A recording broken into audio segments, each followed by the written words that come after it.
এবং বাংলাদেশ বর্ডারে সনাতনীরা। আসসালামু আলাইকুম, আমি আশরাফুল ইসলাম। আমি স্বাগতম জানাচ্ছি নতুন আরো একটি ভিডিওতে।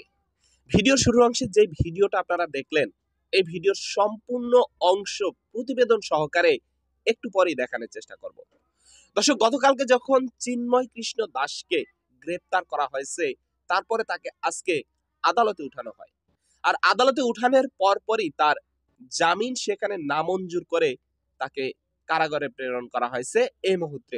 তবে তার মধ্যে নতুন এক খেলায় মেতে উঠেছে ভারত। ভারতের মিডিয়াগুলো এই মুহূর্তে যে কি প্রচার করতেছে সেটা হয়তো আপনারা কিছু কিছু ভিডিওতে দেখতে পাচ্ছেন। তো সেদিকে যাচ্ছি না। এবার ভারতের বিজিবির একজন মুখপাত্র, মানে সে যেই হুমকি দিয়েছে বাংলাদেশকে নিয়ে, সেটা এক ভিন্ন তথ্য। সম্মানিত দর্শক ভাইরা, সে বরাবরই বলেছে যদি চিন্ময় কৃষ্ণ দাসকে মুক্তি না দেওয়া হয় তাহলে ভারতের যে বর্ডার রয়েছে বাংলাদেশের, সেখানে তারা অবরোধ বা ভিন্ন ভিন্ন কিছু কথাবার্তা সেখানে বলছে, যা একটু সামনে দেখাচ্ছি। তো একটা বিষয় হচ্ছে কি, আপনি যদি অন্যায় করে থাকেন, এবার সে যেই হোক না কেন, হয়তো শাস্তি আপনাকে পেতেই হবে, হয়তো দুদিন আগে বা পরে। আর চিন্ময় কৃষ্ণ দাস যদি কোনো অন্যায় না করে থাকে তাহলে অবশ্যই সে কিন্তু মুক্তি পেয়ে যাবে, এটা আমরাও চাই।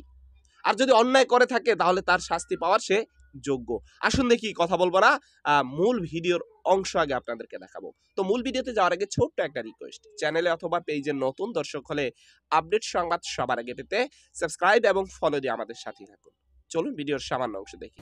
বাংলাদেশে হিন্দুদের অস্তিত্ব রক্ষার যে লড়াই চলছে, তার প্রধান মুখ চিন্ময় কৃষ্ণ প্রভু, তাকে মৌলবাদী ডক্টর ইউনূসের সরকার একটু আগে গ্রেপ্তার করেছে। আমরা নিঃশর্ত মুক্তি দাবি করছি। মুক্তি না দিলে বাংলাদেশ ডেপুটি হাই কমিশনেও বিক্ষোভ হবে এবং বাংলাদেশ বর্ডারে সনাতনীরা ধ্বজ নিয়ে অবরোধ করবে, যাতে বাংলাদেশে ভারত থেকে পশ্চিমবঙ্গ দিয়ে আমরা কোনো পরিষেবা নিতে দেব না। অবিলম্বে ইউনূসকে বলবো রাত্রে ইমিডিয়েটলি মুক্তি দিতে হবে।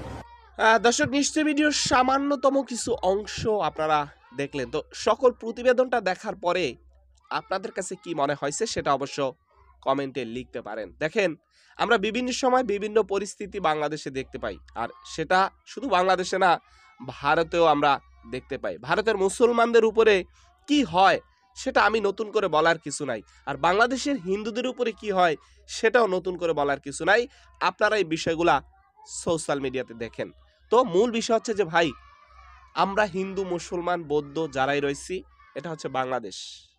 আমরা সবাই একসাথে বসবাস করতে চাই, সবাই একসাথে এখানে থাকতে চাই। এখানে কোনো ঝামেলা, বাহিরের দেশের কোনো চক্রান্ত, কোনো ষড়যন্ত্র, আমরা এই সকল কিছু চাই না। তো সম্মানিত ভাইরা, এই হচ্ছে টোটাল বিষয়। তো আজকের ভিডিওটি এখানে শেষ করতে চাই। দেখা হবে নতুন অন্য করে ভিডিওতে। সবাই ভালো থাকবেন। আসসালামু আলাইকুম ওয়া রাহমাতুল্লাহি ওয়া বারাকাতুহু।